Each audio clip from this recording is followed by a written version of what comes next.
Ya, Assalamualaikum warahmatullahi wabarakatuh. Perkenalkan, nama saya Abid Fatur Rahman, mahasiswa program studi Teknik Informatika, dan pada kesempatan kali ini saya akan ingin menjelaskan dan juga mempresentasikan hasil tugas akhir saya yang berjudul tentang sistem penunggu keputusan kelayakan calon nasabah kredit pemilik rumah KPR menggunakan metode Simple Additive Weighting atau bisa disingkat jadi SAW di perusahaan PT Aktar Farjan Wijaya. Jadi sebetulnya penelitian saya ini membuat sebuah sistem yang bertujuan untuk membantu pihak perusahaan dalam melakukan proses penilaian dan menentukan kelayakan calon nasabah KPR berdasarkan beberapa kriteria yang telah ditentukan. Ya, baik, selanjutnya saya akan menjelaskan halaman dashboard dari sistem yang saya buat. Jadi pada halaman ini merupakan halaman utama dari sistem. Dashboard ini sebetulnya berfungsi untuk memberikan informasi secara ringkas mengenai kondisi data yang terdapat dalam sistem pendukung keputusan. Nah, pada bagian di atas ini kita bisa lihat terdapat 4 informasi utama. Yang pertama adalah total nasabah. Pada sistem saat ini terdapat di 110 nasabah. Kemudian yang kedua itu terdapat 8 kriteria yang aktif, yaitu ada di penghasilan, status pekerjaan, masa kerja, riwayat kredit, jumlah tanggungan, usia nasabah, uang muka atau DP, yang terakhir itu kelengkapan dokumen. Nah, selanjutnya terdapat informasi juga, yaitu sebanyak 110 nasabah yang sudah dinilai. Dan 100 nasabah ini juga sudah memiliki nilai berdasarkan kriteria yang digunakan. Lalu kemudian yang terakhir ini ada sebanyak 54 nasabah yang dinyatakan layak berdasarkan hasil pengelolaan perhitungan dengan metode SAW. Nah, kemudian di bagian tengah ini terdapat informasi mengenai alur penggunaan sistem. Jadi prosesnya dimulai dari pengelolaan data kriteria, kemudian pengolahan data subkriteria sebagai acuan konversi nilai nantinya. Setelah itu, administrator dapat menambahkan data atau calon nasabah, melakukan input penilaian, dan menjalankan proses perhitungan SAW, dan terakhir melihat hasil dan juga serta ranking dari si nasabah tersebut. Nah, selanjutnya pada bagian kanan terdapat beberapa bobot kriteria yang digunakan pada saat ini. Nah, total bobot yang digunakan adalah 1 atau 100%. Penghasilan memiliki bobot 0,20, itu di status pekerjaan.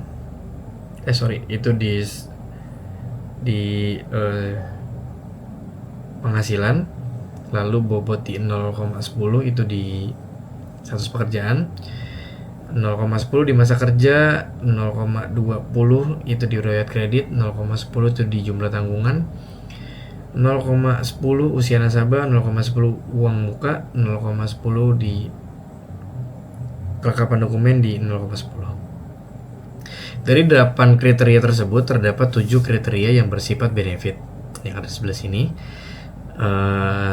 dan 1 ini ada yang sifatnya itu adalah cost, yaitu di jumlah tanggungan. Nah, perbedaan benefit dan cost ini nantinya akan berpengaruh sekali pada proses perhitungan dan menormalisasikan menggunakan sistem dan metode Simple Additive Weighting. Jadi secara keseluruhan dashboard ini sebetulnya bukan cuma berfungsi sebagai tampilan awal, tapi juga mungkin bisa memberikan informasi mengenai jumlah data, status proses penilaian, terus ada jumlah nasabah yang layak, serta bobot kriteria yang digunakan dalam sebuah sistem. Nah, lalu kita masuk ke penjelasan nih terkait menu data nasabah. Nah, jadi sebetulnya pada halaman ini merupakan menu data nasabah. Menu ini biasanya digunakan untuk mengelola seluruh data calon nasabah yang akan menjadi alternatif dalam proses sistem pendukung keputusan. Nah, jadi kalau bisa dilihat nih, pada menu ini sebelumnya kita memiliki kriteria sebagai dasar penilaian. Maka pada menu data nasabah ini kita memiliki calon nasabah yang akan dinilai berdasarkan kriteria tersebut. Nah, dalam metode SAW itu sendiri, calon nasabah yang terdapat pada halaman ini dapat disebut sebagai alternatif. Nah, daftar data nasabah ini ada kode. Kode ini sebelah kiri, ada nama, ada nomor KTP, ada pekerjaan, ada nomor handphone, tanggal daftar. Tanggal daftar ini sebetulnya tanggal si nasabah itu booking di perumahan tersebut, di perumahan PT Aktar Parjan Wijaya. Lalu di terakhir itu ada aksi. Jadi juga kita sebetulnya di sini bisa nambahin lagi. Nah, kode nasabahnya ini langsung nyambung. NSB 111. Tadi kan terakhir kan nomor 10. Jadi kita tulis aja di sini Abid Fatur Rahman, nama saya sendiri. Ini juga nomor ini ada Pasar Keranggan. Pasar Keranggan. Nomor handphone juga kita bisa masukin. Pekerjaan ya, karyawan swasta. Nah, data ini masuk nih, langsung masuk ke data nasabah. Nah, ini pun juga bentuknya bisa di print. Jadi biasanya dari admin sana itu butuh konfirmasi nasabah nih, kerjanya di mana, kode nasabahnya berapa, alamatnya di mana, nomor handphonenya berapa, pekerjaannya apa, terus daftar, tanggal daftarnya tanggal berapa.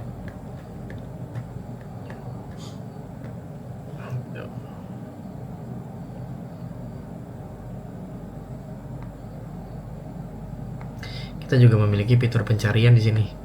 Jadi kita bisa langsung cari NSB 110, langsung ketemu nomornya berapa. Jadi kan semakin banyak datanya, kita nggak perlu pusing lagi nyarinya, tinggal kasih kode aja. Jadi dia bisa langsung input otomatis. Lalu kita juga masuk ke data kriteria. Jadi data kriteria ini itu ada 8 yang tadi sudah saya jelaskan di awal. Beberapa masing-masing memiliki bobot yang berbeda-beda. Lalu kita masuk ke data subkriteria. Nah, pada halaman ini sebetulnya terdapat subkriteria yang digunakan untuk biasanya tuh memberikan nilai pada setiap kriteria. Nah, mungkin sebagai contohnya pada kriteria penghasilan terdapat beberapa rentang penghasilan. Itu mulai dari kurang 3 juta sampai lebih dari 12 juta. Nah, setiap rentang tersebut memiliki nilai, yaitu dari 1 sampai 5. Jadi semakin sesuai kondisi nasabah dengan subkriteria yang memiliki nilai lebih tinggi, maka nilai yang diperoleh nasabah juga akan semakin tinggi. Selain penghasilan, kita juga ada kriteria lainnya seperti status pekerjaan, masa kerja, riwayat kredit, jumlah tanggungan, usia nasabah, uang muka, kelengkapan dokumen. Nah, di sini pun juga kita bisa nambahin subkriteria itu sendiri. Lalu kita masuk ke bagian input penilaian. Nah, pada input penilaian ini terdapat daftar nasabah yang akan dinilai. Jadi setiap nasabah harus diberikan penilaian berdasarkan 8 kriteria yang sudah ditentukan. Sebagai contoh, kita bisa melihat kode nasabah, nama nasabah, status penilaian, dan tombol input atau edit nilai. Jadi penilaian seorang nasabah sudah lengkap. Sistem ini biasanya akan memberikan status lengkap, misalnya dari 8 kriteria yang sudah kita lengkapi. Nah, ini kan tadi kita baru masukin 1, jadi kita belum kita input nih data-datanya dia, data-datanya Abid. Ini juga kita bisa input di sini.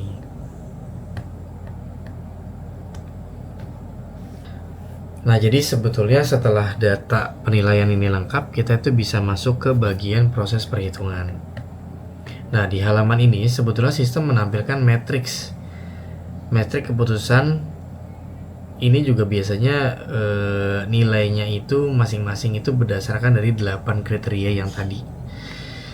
Jadi C1 sampai C8. Nah, nilai tersebut merupakan hasil dari penilaian yang sebelumnya sudah kita input. Selanjutnya metode SAW akan melakukan proses menormalisasi. Nah, sebetulnya tujuannya itu adalah untuk menyamakan skala nilai dari setiap kriteria sehingga semua kriteria dapat dibandingkan. Setelah nilai dinormalisasi, hasilnya akan dikalikan dengan bobot masing-masing kriteria. Kemudian seluruh nilai tersebut dijumlahkan sehingga menghasilkan nilai preferensi untuk setiap calon nasabah. Semakin tinggi nilai preferensinya yang diperoleh, maka semakin tinggi pula tingkat kelayakan nasabah tersebut.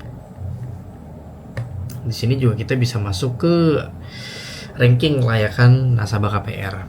Nah, setelah proses perhitungan selesai, kita masuk ke menu hasil dan ranking. Pada halaman ini, kita menampilkan hasil akhir dari perhitungan metode SAW dalam bentuk ranking. Berdasarkan hasil yang ditampilkan, nasabah dengan nilai preferensi tertinggi berada pada peringkat pertama. Contohnya pada data ini nih, Wahyu Saputra kan tinggi banget nih nilainya. Dia nilainya di 96 dan statusnya itu adalah layak. Kemudian peringkat kedua terdapat pada Ahmad Pauji. Dia nilai preferensinya itu di 95 dan seterusnya. Jadi bisa dibilang dia juga layak. Jadi sebetulnya hasil ranking ini juga bisa digunakan sebagai rekomendasi dalam menentukan nasabah yang memiliki tingkat kelayakan paling tinggi untuk mendapatkan KPR. Sistem juga menyediakan fitur untuk cetak laporan di sebelah kanan atas. Sistem juga menyediakan fitur cetak laporan. Nah, seperti ini. Ini juga dapat digunakan sebagai laporan atau dokumentasi.